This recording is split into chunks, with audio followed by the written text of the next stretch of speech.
Hello and welcome. I'm Chris Braitch, and this is the Seen and Heard podcast, a conversational series. I am an emotional health and leadership coach and co-founder of the not-for-profit Seen and Heard, which supports those seeking healing, connection, and systemic change. My vision is to move myself and the world around me towards connection and compassion. And each week, I will connect with amazing guests who are on their journey to bring about meaningful change in their own lives and the world around them. Thanks for being here. Let's get started. Welcome everybody to the Seen and Heard podcast, a conversational series. I have the great delight today to be joined by Simon Hinkley and Lucyne Pearson. Lucyne Pearson is a psychotherapist and pioneer in psychedelic-assisted healing, with over 20 years' experience integrating leadership development, neuroscience, and HM practices. As a founding team member of Beckley Retreats, Psychflex, and Entheo Foundation, she has helped design and lead transformative retreat experiences. Her work draws on somatic therapy, shamanic practice, and family constellations. Welcome, Lucyne. You, Chris. Great to be here. Yeah, it's lovely to have you on the podcast today. Been looking forward to this one. So introducing Simon. Simon Hinkley brings a unique blend of mentorship and storytelling with years spent in the Mankind Project alongside a career as a first assistant director in film. Following training with the Synthesis Institute, he developed a strong belief in psychedelics as a tool for healing trauma. His documentary Boarding on Insanity explores boarding school trauma and inspired the creation of a pioneering legal retreat in the Netherlands using psilocybin truffles to support survivors. Welcome, Simon. Thanks, Chris. Great to be here with you. Yeah, it's wonderful. As I said before, I've been looking forward to this one for a couple of reasons. Simon and I go back a few years, and you were one of the elders on the retreat, the Mankind Project New Warrior training adventure that I went on 3 years ago, which was very, life-changing for me.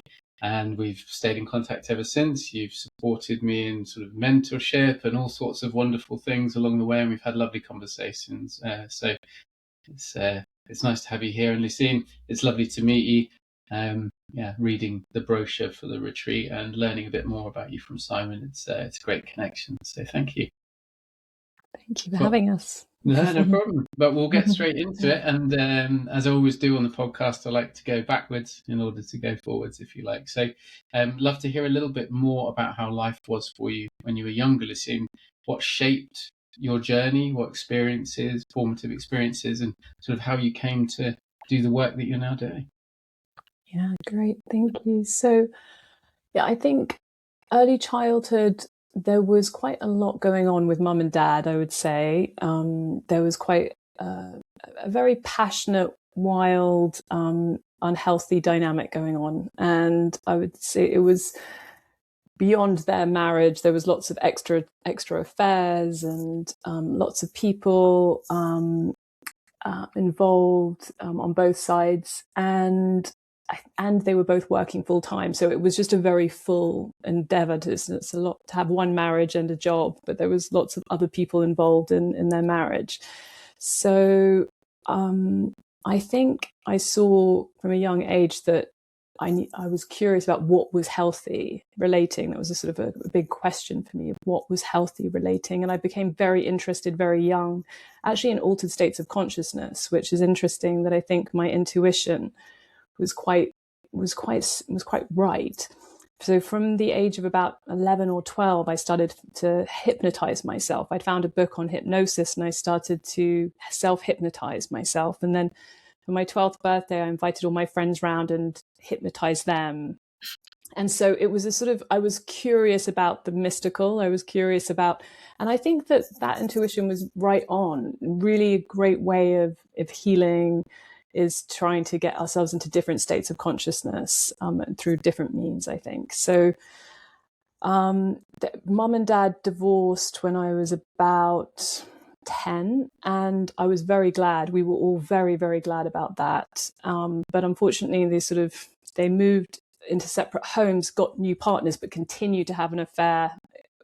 So it wasn't an ending situation at the end of the divorce. There was more. It was just a sort of addictive, unhealthy codependency that they had.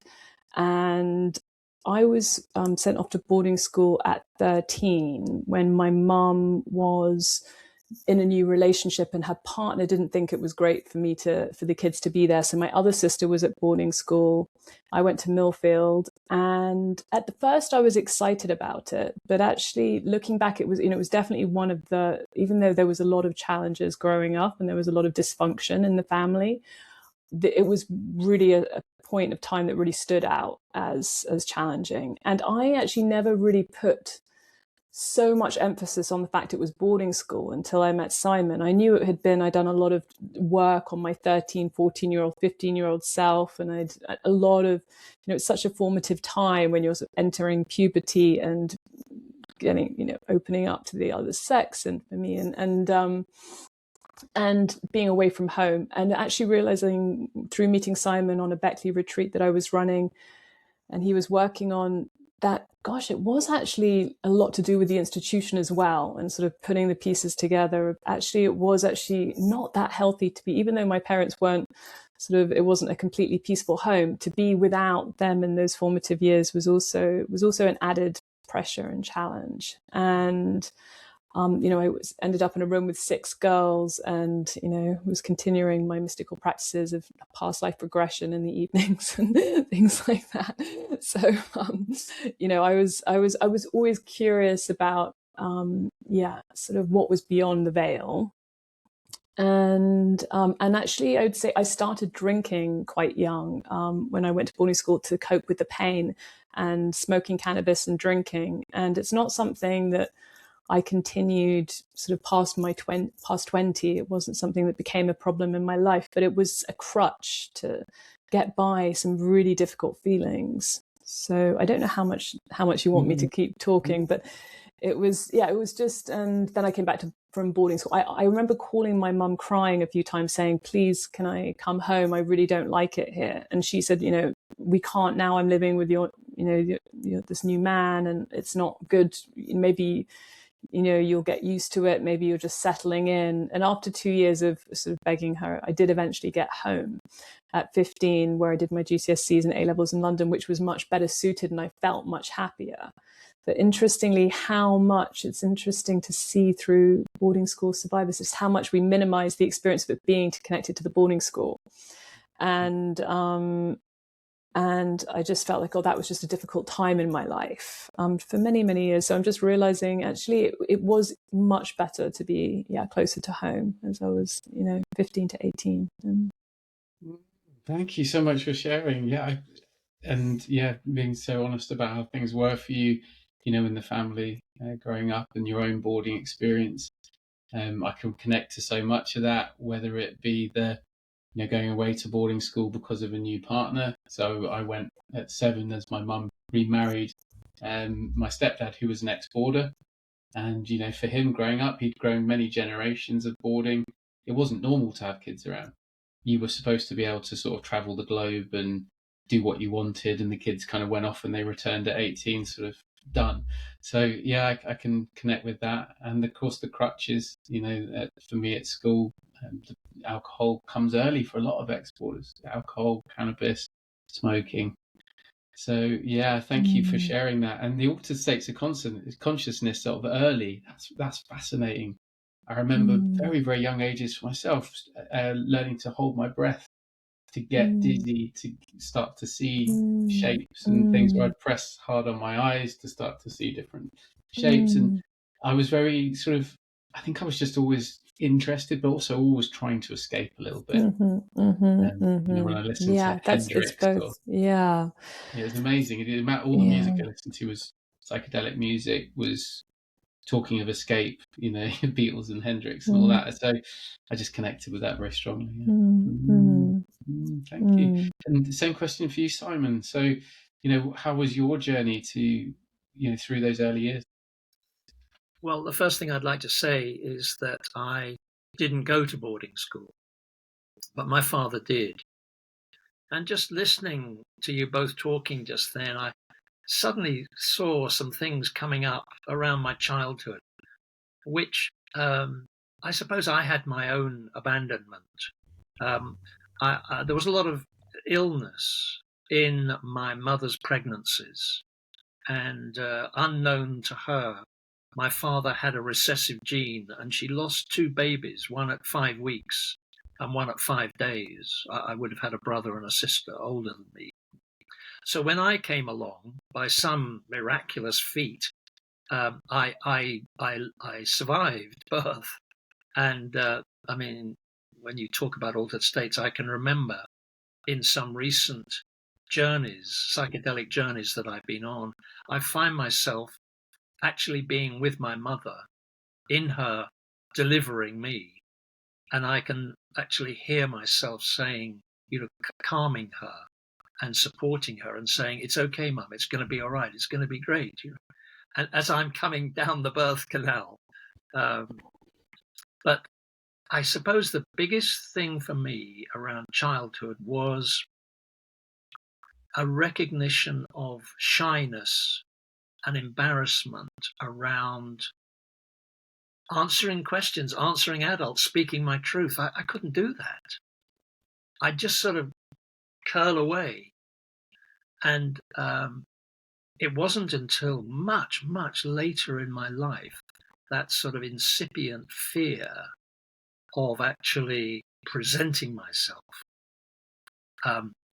was coped with, if you like, when I joined the MKP Adventure Weekend that you've spoken of and became initiated. And I think for a young man, initiation is such an important thing. And I didn't discover that until I was in my 50s. So I've spent a lot of my life in a state of fear and running away from any kind of confrontation, and perhaps wishing for justice, but not having the courage to pursue it. And that's sort of been with my life. And it wasn't until maybe in my very late teens I discovered LSD and was part of that whole hippie rebellion, that hippie life, that hippie culture. And I embraced that because I found that I wasn't judged in that. I found I could be myself. And I suppose that was the beginning, really. That was the making of me. Thank you, Simon. Yeah, really powerful. Just to hear, though you didn't board, you had that in the family. You could see that within your father with the patterns, and yeah, had your own challenges as we do moving forward. This sense of kind of justice, if you like, and a connection early with psychedelics and trying to speak your truth. So yeah, hearing that it took a long time. It took initiation. It took the MKP and finding that journey to almost the mature masculine in your 50s to be able to start to find that voice and speak your truth. Yeah. Oh, amazing. So it's lovely to sort of get a bit of context there. So, back to you, Lucyne, around your work. So you're a psychotherapist. Mm-hmm. How did you make the sort of, obviously always this interest with altered states from what you said, but how did you make the leap or the transition from perhaps sort of more talk therapy to more somatic, sort of psychedelic, etc., and shamanic? So what was your journey there? I started in the shamanic, and I actually moved to the more kind of Western psychotherapeutic model. At 21, I went out to the jungle to try and relieve some of the things I'd shared with you about some of the karmic patterns of my parents within me and all the child parts that were looking for love, and I didn't know what to do with them. And went out to Brazil and found different shamans to work with the medicine. It just happened that I read a newspaper article and someone described ayahuasca. It wasn't a particularly positive article, but something in me stirred, and I got on a plane. And after that, I had a very life-transforming experience of feeling present and feeling, spacious within myself, and it was the beginning of a big journey for me. And I had a very strong calling to help people, to bring people, to help them. So I actually ended up setting up a company that was bringing people to the jungle to work with people. So I started to recruit people to take them to the jungle to work with people. And I did that for a number of years assisting different people in Brazil. And through one of the people I met was an Argentinian woman. She's a psychotherapist, and she said it's very important to do psychotherapy alongside all this medicine work. If you want to run retreats, if you want to hold retreats, you're going to have and I think Argentina, there's a lot of people that are very into therapy, and it's quite normal there. So I was about 26, 27 when I became a psychotherapist in training, for about 4 or 5 years, while I was still doing shamanic training at the same time and family constellation training. So I was doing all the different trainings in my late 20s, but before then I'd mostly focused on the shamanic work with the plants and the plant teachers, and was supporting and assisting throughout my 20s.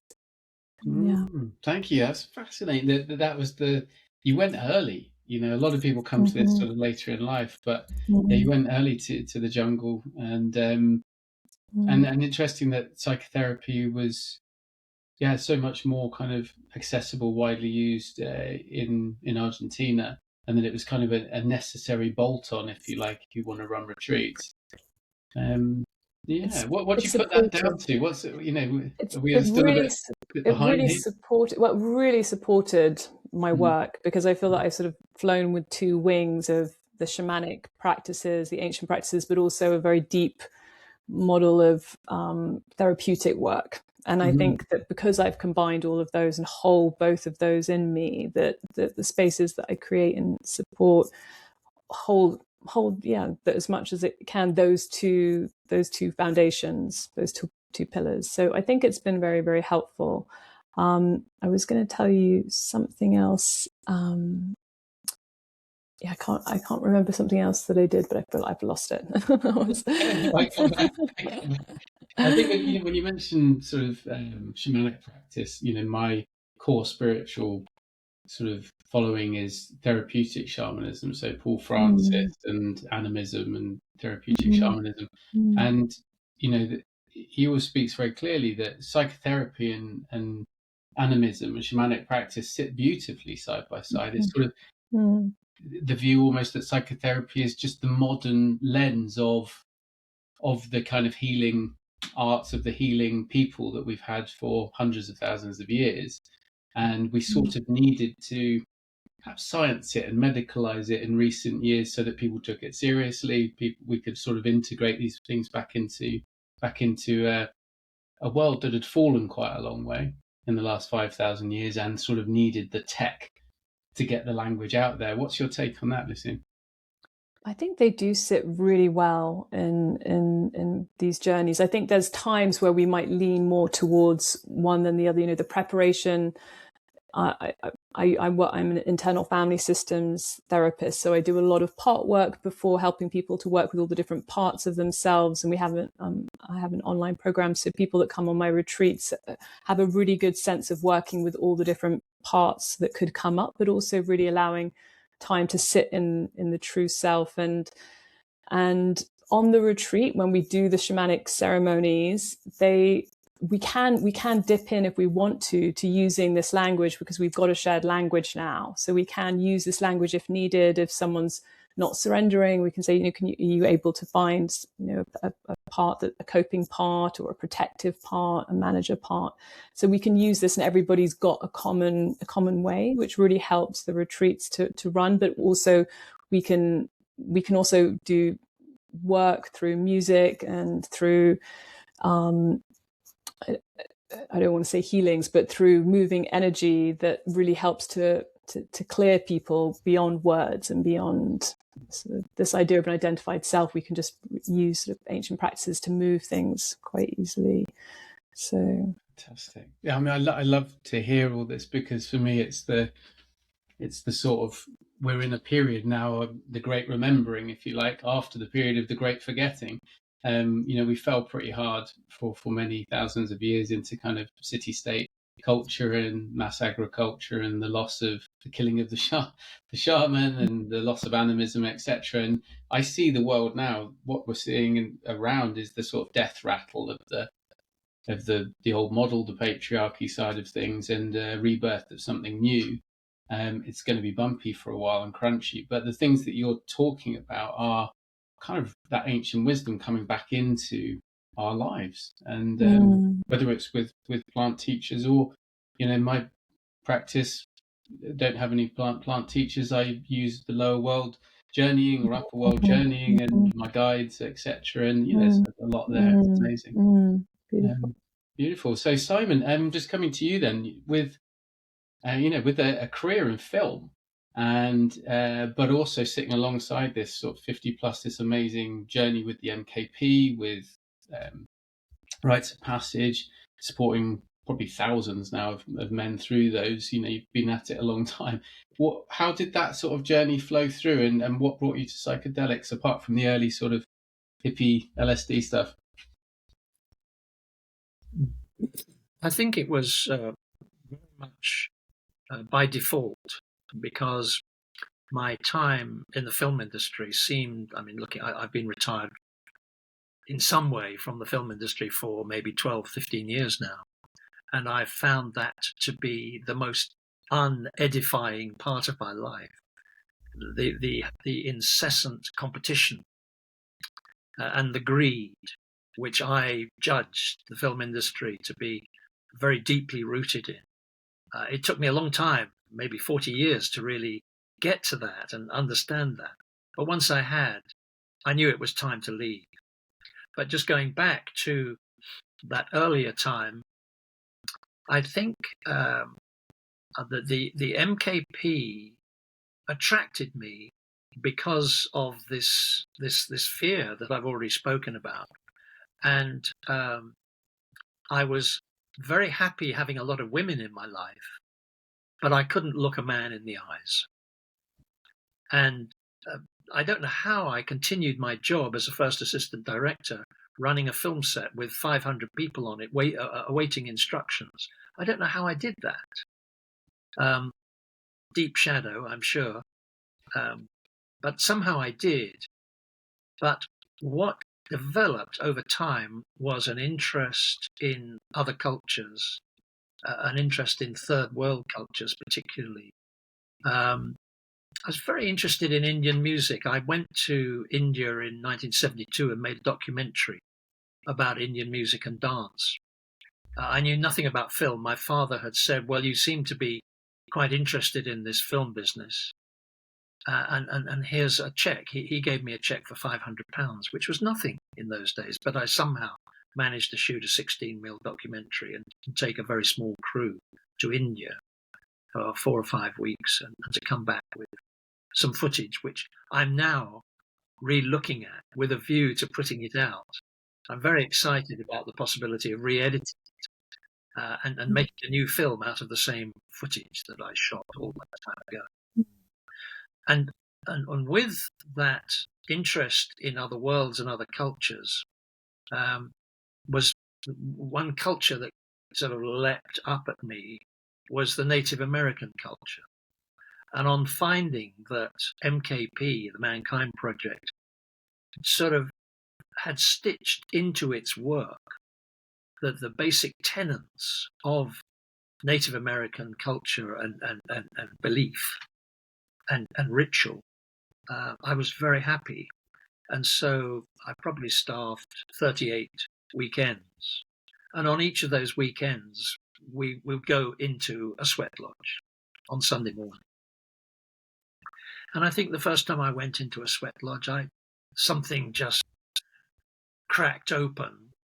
And some connections, some neural pathways, if you like, opened up and connected me to that whole spirit world above. And I was very happy in that. And the 2 or 3 hours that I'd spend on each of these trainings in the lodge were the happiest, some of the happiest times in my life. Mm-hmm. So that brought me towards some kind of how could I reach a state which would allow me to connect with the deepest parts of myself and with other people. And I came to discover that was, again, it was LSD. I was driving through Germany visiting an old girlfriend, and she said, "Oh, well, would you like to take some LSD?" And I said, "Yes, I would." And she said, "Well, here's the garden, here's the kitchen, here's the LSD. You know, have your own little weekend." And I did, and I think that paved the way for a really serious, my God, what's going on here?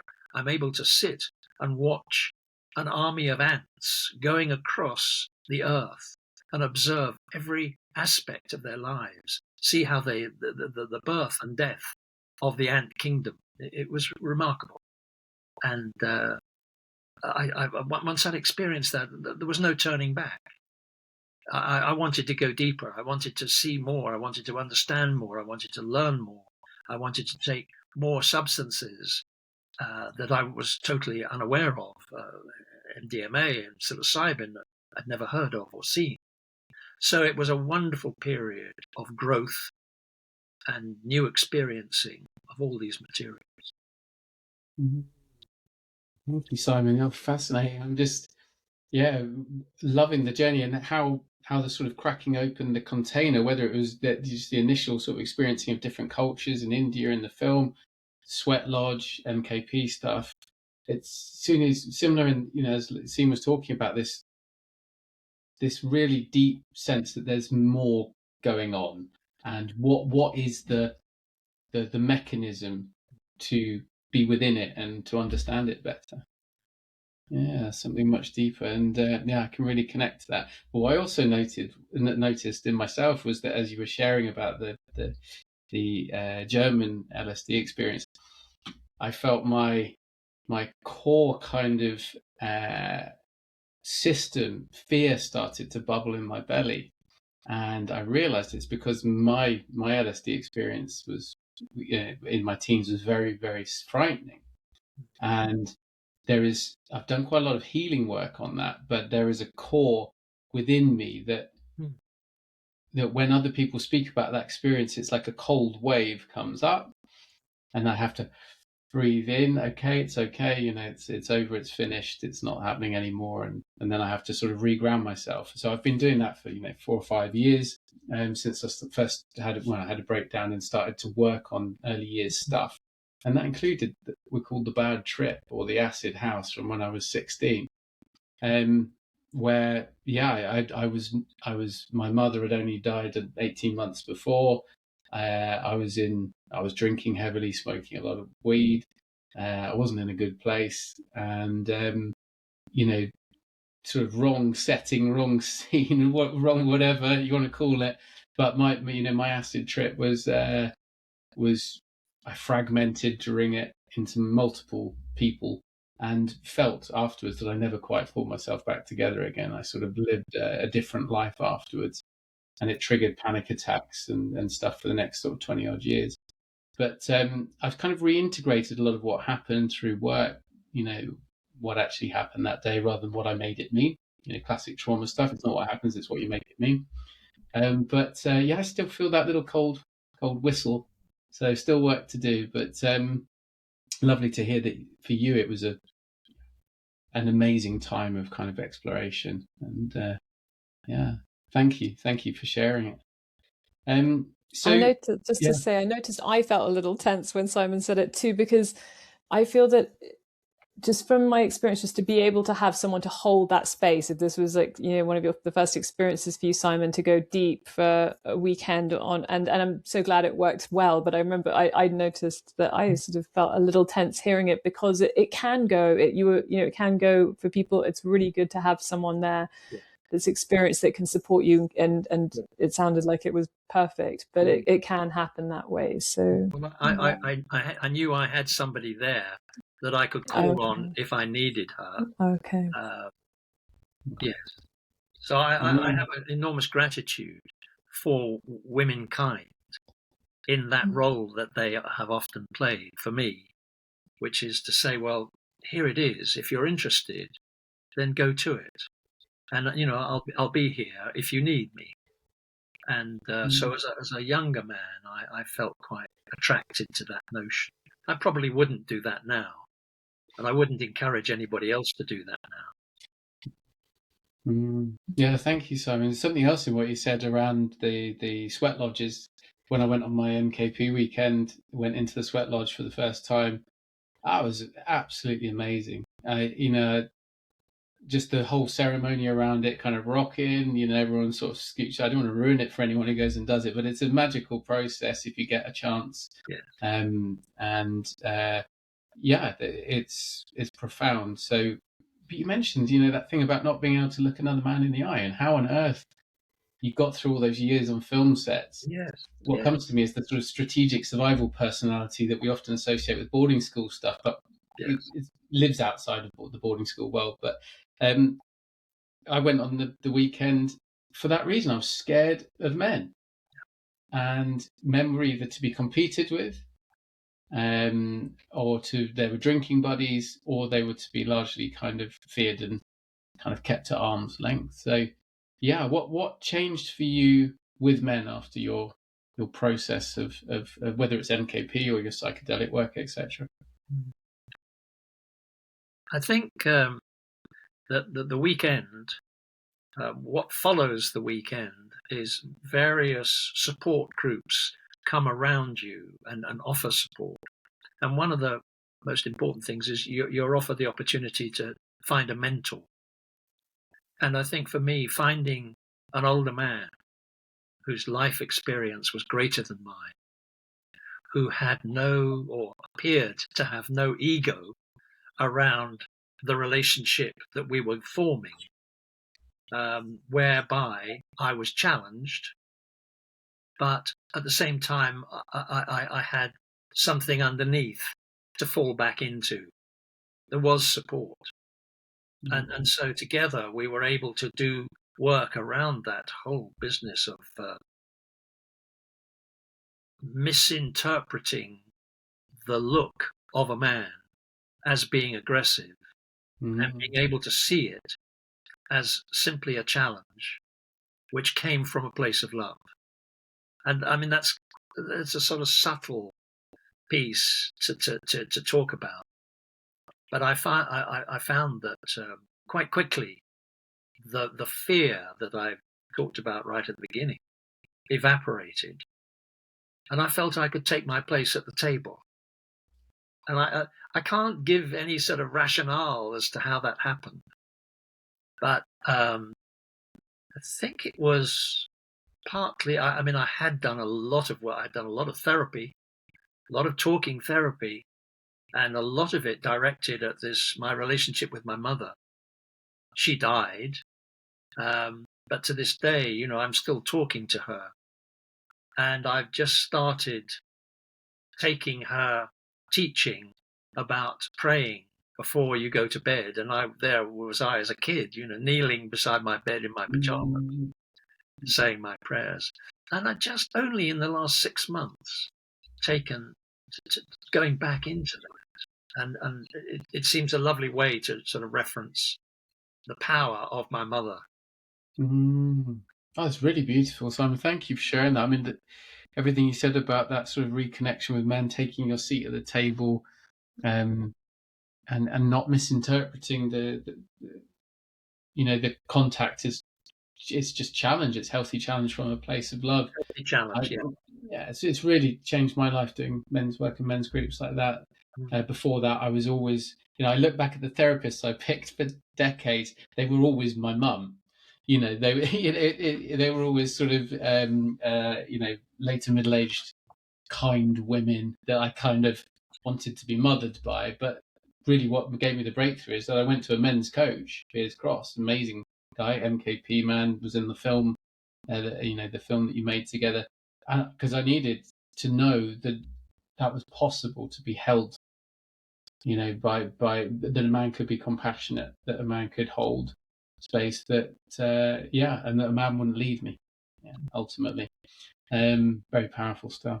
Thank you. And so, Lucyne, just coming back, what I'd love to do now is to segue into the retreat and kind of, what we mentioned in the intro is you're on founding team members of, Beckley, Psychedelics, and Theo. What makes a good retreat like this? What's the sort of, the from a therapeutic perspective, what's the underpinning of a retreat like this with ex-boarders or other groups? Having a very good screening process so that people know that are really in the right time in their life and it's a good decision for them to do it. So having a really good screening process with a call and a questionnaire, really making sure that to go through that it's a beneficial thing for someone. And then a very rigorous preparation program.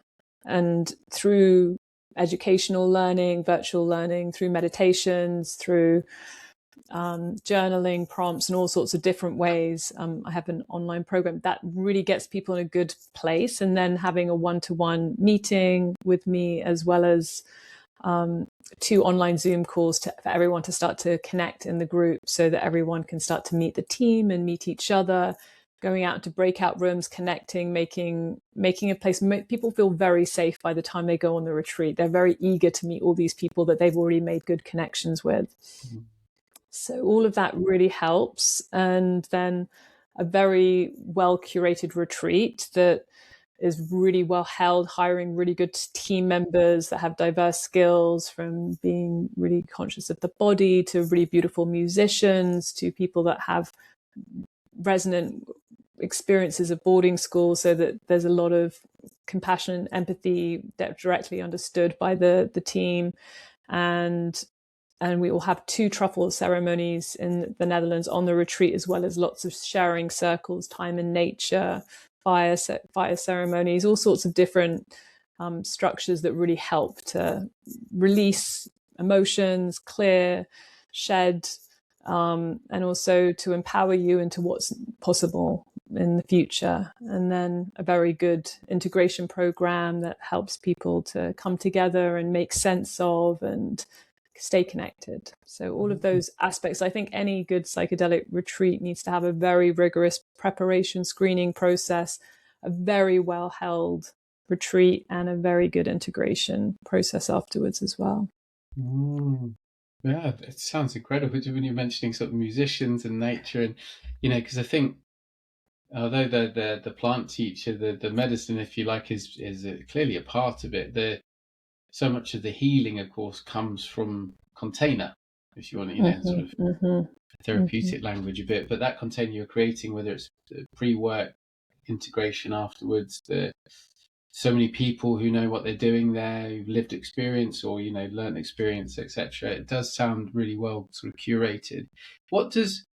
So I've been on a really great boarding school healing retreat, because Simon's film and Piers Cross's film, Boarding on Insanity, had one within that. It was wonderful. The family constellation stuff, parts work, inner child, etc. Fantastic. What makes what does psilocybin, magic truffles, legal in the Netherlands, what do they bring to the party that kind of amplifies maybe all that other good stuff? I have to say, like, the proof is in the pudding, because I don't know exactly what they're doing on a very deep visceral level, but I do know that people are getting to levels of their subconscious and somatic release that it's very hard to get to in other ways. That through the use of using these enhancements, they really help us to get into places of feeling in the body like you might not have remembered how you felt when you were 6, but really deeply, and crying tears, and you don't even know what your tears are about. I had a client that just came and cried for 6 hours in a one-to-one, and then I have no idea, but I feel very light and I feel great. But the body is able to really, really sort of know how to process the energetic blockages, the emotional blockages. And also then there's the opportunity of a mystical experience, they call it, which is just something deeply connected to a sense of oneness, a sense of us not being so separate. All of life, as you spoke about, the patriarchy and the way that everything's set up, is disconnection and separation and competition. And this is a place where everything starts to soften, and a lot of people have a sense of the identified self really dissolving and something being more important, that is, we want to call it love, or a beingness, whatever we want to call it. There's a sense of being a part of something much, much bigger. And that's very, very, very healing in so many different aspects of life stages. And so on the one hand, you might be going back to childhood memories, you might be processing, you might be shaking and not knowing why, you might be, but what I do see is whatever they do, these incredible species that we can ingest and we can sort of move through a very deep 5-hour experience, it's lasting for definitely, and it shifts people and changes happen. And I know I don't want to sort of put guarantees on this, but this is what I see through time and time and time and again. Even people that don't feel like they completely broke through, they feel really pleased with what, that they sat in some discomfort of not feeling surrender, and they feel inspired that they need to do more work on their protection to soften, or they feel that something, even if it doesn't, they don't get the full mystical experience, which is, unusual on the first time of taking psychedelics. It's that people feel that they've got to know their inner psyche, and they feel inspired, and they feel often a lot lighter and more connected in their lives. And I sort of don't, it's just very, very an enormous amount of positive feedback that just makes me feel inspired to keep doing it. Yeah, thank you. And I know that with and you'll have more detail on this. I'll come to you, Simon, to sort of fill on this. But there's a lot of studies going on globally, leading universities and things around, particularly psilocybin, but also MDMA and ketamine and other drugs. And there's and of course, in many parts of the world, in many states in America now, it's becoming legal and things are starting to open up here. But one of the most powerful things I heard was this idea of kind of, it's almost like the neural pathways. It's our beliefs and our sort of ruts that we get ourselves in. Seeing that like a field of snow with some tracks going through it that are very well defined. When X happens, we always do Y. When X happens, we always do Y. And I sort of heard it said that psilocybin or similar sort of medicines almost put a fresh layer of powder snow across the field and almost just give you a chance to sort of choose a new path, to sort of find a new track in the snow. And that appealed to my visual nature. I can see my tracks. I think if you've done any work, you know what you're doing, but you don't always feel empowered to change them. They just keep showing up. The tape keeps playing. So, Simon, do you have anything to come in on that, to add to what Lucyne said around the... Yes, I do, Chris. I love your powder on the tracks image. I think psilocybin is an amazing workhorse. It does operate in all sorts of different parts of the brain, and that's something that I'm learning, that there is a part of the brain which is called the default mode network, and it exists somewhere behind the frontal cortex in our brain, which is covered by our forehead here. And it's the powerhouse, really. And that default mode network, let's call it DMN, it leads to altered perception and ego dissolution and an increase in neural activity and connectivity. And when the DMN is suppressed by the psilocybin, other parts of the brain start communicating with each other. And I find this really amazing, that in our normal state, there are parts of our brain which aren't in connection with each other. And yet under the rule of psilocybin, they start connecting. And I think that's an incredible idea. I think that with the mushroom truffles, a whole new range of connectivity can take place. Another image that I quite like is the pinball. And when you pull the lever and the pinball hurtles around and starts lighting up, it comes into contact with the lights and they all start lighting up and flickering. And I think it's a waking up. And psilocybin, for me, could be described as the pinball. And I'm quite excited. Yeah, that's a really powerful analogy. I can see that. And obviously there's whether other things, things like meditation and stuff like that, these altered states, chanting, ceremony, drumming, a lot of the other stuff that was in sort of shamanic world or more indigenous cultures. I know when I do a lower world shamanic journey and I put the drumming on and I hollow out, which is meditating yourself clear of kind of your middle world stuff as best as you can, and then traveling to the lower world with my guides. I'm gone. It's so, that bit is starting to dissolve, and the other bits are lighting up creativity. Sometimes, it's that classic thing of, visual things become sounds, sounds become tastes, colors become, emotions. It's the whole thing's just sort of on fire, and I've seen the brain scans, of people, psychedelic brain scans. But yeah, fascinating. So this retreat itself then is really dedicated to those who have are healing from boarding school trauma, who have had a boarding school experience. So Lucyne, what obviously we know this is a bit of the inspiration because of you guys meeting and Simon doing the film, etc. But for boarding school stuff, why is this helpful? What's this going to help?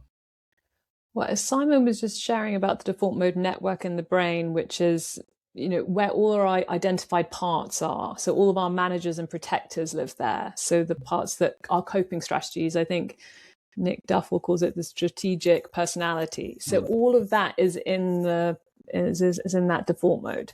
It starts to get very disorientated, and it starts to mix around during the ceremony. So we lose contact with, and I do a lot of work to prepare and give permission giving to those parts so that they're prepared to relax back, because that's also really important to make sure that everyone is on board and nobody feels hijacked and there's no backlash from the protectors. But if you can get people very prepared on the retreat, then all of the survival mechanisms that you see very often in boarding school survivors, which could be minimizing emotions or suppressing and stuffing emotions down, or just hypervigilance or anxiety or overachieving or over independence, all the different, just numbing and isolating and things that are very specific. And it could be, the more the rebellious one that doesn't sort of fit into systems, all of those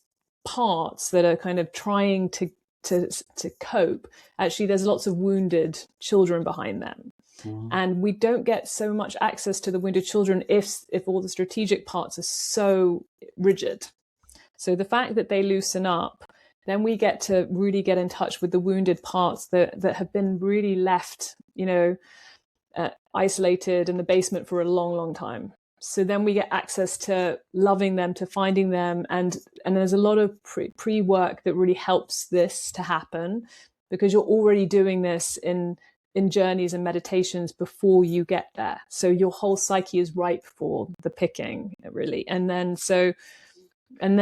if you're able to, if you might spend a whole ceremony just working through protection and managers, that's a very valid ceremony. That's a really, really, really valid, really good stuff for future unpicking. Or you might be able to get to the point where you surrender and you really find old emotions. You might not have any insights or revelations. You might just be catharticizing and grieving and feeling, or you might have some very specific memories that you're remembering that you didn't remember. All sorts of different things are possible, but we get access often to more of the unprocessed material from the inner child.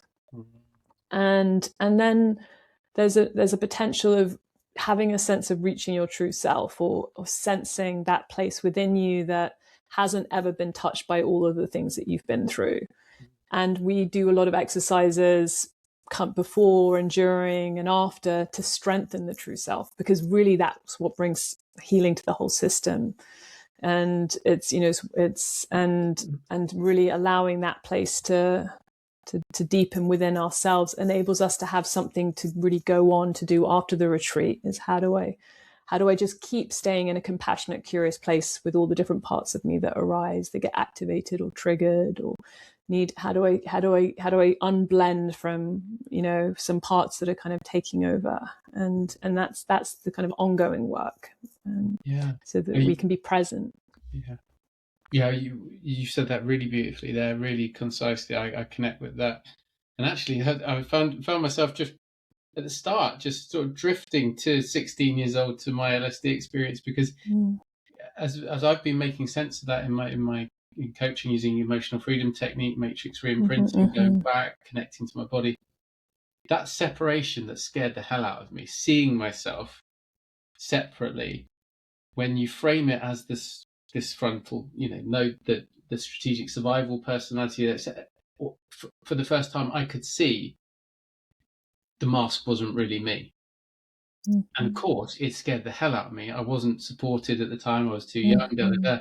And the protector part collapsed everything for fear of kind of the recognition of what was happening. It's like that thing of, don't look in the mirror too hard when you're tripping, because you're going to see some stuff, right? And I remember doing that during my LSD trip. I looked in the mirror and I was like, that's not me.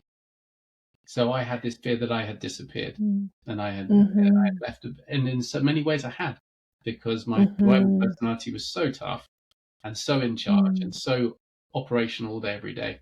There was separation that occurred. So thank you for that. Yeah. And there's many different states, because we can go into kind of a deep immobilization, which can appear a bit like an enlightened state. So it's also good to be able to, have a lot of somatic awareness and trauma-informed work so that someone might feel like nothing exists, I'm everywhere, but they're just in a very spacious kind of flop state, because they've gone past fight, flight, freeze, and they're in flop. And it might be that someone's in that, and it might be that someone has really opened up to really resting in their true nature. So it's also like to have people that are really trauma informed, that can really work through and see where people are and help them. So and yeah, beautiful.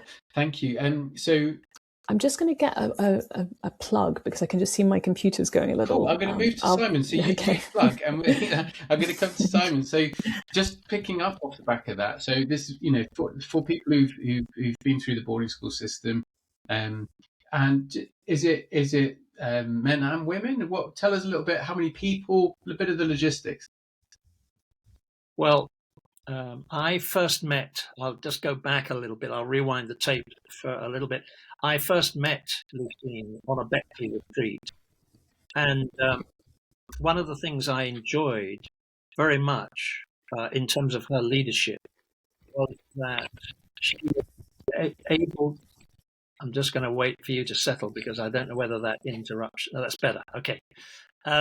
Because she brought in a piece which I thought was underrated. I think it was really powerful, and that was the shame piece, Lucyne. You remember that? She invites people to. I'm not going to go into details, because I think that might not be a good idea. But she invites people to get in contact with their shame in a particularly interesting way, vis-a-vis the group dynamic. And I reckoned, when I saw her doing that, and when I saw people bring their shame into the circle as if it was the most natural thing in the world, I mean, to be in touch with that part of your shadow and to bring it forth in an open, honest way, I think takes an enormous amount of courage. And for me, that was all part of the neural plasticity that was already in action. And I think what's a really important thing for us to do is offer people the opportunity to rewrite their story. Everybody has a story.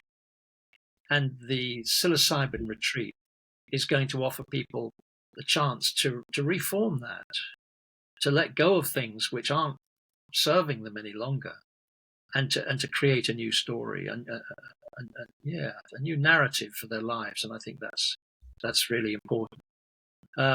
Logistically, we are very much welcoming women. Women, as you know, Chris, are complaining within the boarding school terrain that they haven't really had a good time, because so much attention is paid to the experiences of men. And whilst women may not traditionally go through so much trauma in terms of a sexual violent physical nature as men appear to have done. Women are really desperate for a platform to be able to look at what happened to them. And so I suspect that we'll probably have more women than men on the retreat. But women are very much part of it. We welcome them totally. I suppose we'll probably have about 12 people and a support team of about 6 or 7, including musicians. There will be a doctor on call on the days when we're actually taking psilocybin. The food is of a high quality vegetarian food. The retreat center is one that's used for this kind of work, and it's small and intimate. I think it's going to offer people both inside and outside in the grounds, which are in a private forest that the house is situated. I think it's going to offer people the perfect setting to be able to do this work. And as Lucyne has already spoken of, the preparation and integration is very important. And there's an opportunity, especially in the integration, for people to be supported around, what actually happened, how to make meaning of what happened, how to take things forward that might have been vaguely hinted at during the journey, and to be able to come to terms with what they've discovered and to be creative in how they come to those conclusions. Thank you for sharing that. So it sounds like a really beautiful, idyllic place, and I think, like you say, well, as soon as you get into nature, everything amplifies anyway. It's where we're supposed to do our healing, if you like. So that sounds really, really promising. It's for men and women, around 12 sort of total. Looking at the brochure earlier, there's there's different residential offerings. There's single rooms, there's dormitories, there's smaller rooms. So you've got that covered. It's Northern Holland. When is it running? September the 14th to the 18th. Okay. And you're accepting people to start to inquire now? Yes, we've opened up. Right. We've opened up the gates. Yeah. So this has been. Sorry, Lucy. I was going to share one story quickly about the grounds, because I ran retreats there for many years, and one ceremony, it has this beautiful open window, and a deer came to the window and was looking through, and a few people noticed during the ceremony and sat up, and it was just like we're right in the heart of the forest, so it's very, very beautiful. Oh, that's lovely. I was just there. As soon as you said that, I just sort of moved to that point of I can see it. But the other than human are always drawn to people who are operating in a different platform, different state. I've noticed in my journeying, but that's very cool. So so this is being recorded 27th of March 2026. So over the next 4 to 6 weeks, you'll be accepting applications. So I imagine April, beginning of May. Do you have a shut-off? Do you have a shut-off for people to inquire? Just when we get to, I think 12, maximum 14, then we'll shut it down. Beautiful. Yeah. Okay. And for those who are interested in learning a little bit more, you'll find in the show notes from today a link to a web page which has the wonderful brochure in it, which is very good. I'm a marketing person. It's a very good brochure. You've set it out really beautifully. It captures things. So the info's there, and of course, people can just reach out to you both and have more of a conversation, because, as you said before, it's all about screening. It's all about not taking this lightly. For me, the biggest thing is this isn't a silver bullet. This is part of a journey, and intention is everything in this, and getting yourself clear is everything. So you've done wonderful work in putting this together. Thank you, and for your time today. Just as we're starting to sort of bring things to a close, just to you, Lucyne, is there anything you feel we haven't covered that you would like to say before we finish? Just if people feel, what my concern was with this retreat is that so many people that have been to boarding school really minimize their experience. And even me, who's done over 20 years of very deep inner child work and therapy and shamanism and all of it, it's still the layers of denial in terms of how much boarding school could have impacted you. And so I just think, a lot of people say, well, it wasn't that bad, or, there was other things going on. It was better than home. Home was terrible. And, all sorts of different things that people could think or say. So I just think that if you have an inkling that maybe going to boarding school might have impacted you, even if you just have a sort of a little intuition around it, come and have a chat with us, and we can talk it through, because it's, it's very deeply stuffed away, these things, and it's really a gift to be able to give yourself a few days. It's 4 nights to be able to, it's also like, can I really give that to myself? Is it really, and sometimes it takes a lot for people to feel that they're worthy of, taking the time away, or taking time off work from family, or time off from something. It's what I see is that this makes such long-lasting impacts in people's lives that it's definitely worth inquiring about. Worth inquiring about. Thank you so much. I really hear what you're saying there. I think one of the big things, in my world, money is energy. It's whether people can give that energy to themselves rather than giving it away to other people. And it's a big one. And the myth of privilege around boarding independent school stuff, shame, this sort of trauma top trumps, I call it, where my stuff wasn't as bad as someone else's stuff, so my stuff doesn't mean anything. It's a nonsense. It's not what happens to you, it's what you make it mean. And neglect is just as bad as abuse. So sometimes it's what you didn't get. And these kind of retreats, they can just unpack that stuff and help people connect. Simon, anything to finish with? Yes, I'd like to encourage people, just as Lucyne has done, to just take a look inside and see whether something like this could be helpful. I think it's transformational. I've used that word in the past in terms of the MKP New Warrior Adventure. I would go so far as to say retreats like the one we're anticipating are transformative. And it may not be that you want to immediately sign up. It might be that you've got questions to ask, that there are other things going on in your mind that aren't allowing you to really concentrate on this. I just want to say that we're here. We're not saying you've got to sign up tomorrow. It does take time to come to terms with the effect boarding school has had on your life. And I think that's always a movable feast. It changes, it shifts, and it's difficult to actually pin it down. What actually happened, and how do I feel about it in this moment? I appreciate that's hard for people to identify. So we're saying, take your time. We're going to be here. We're not going away, and we do have space for you. And if you want to talk to us, we're here, and we'd love to talk to you.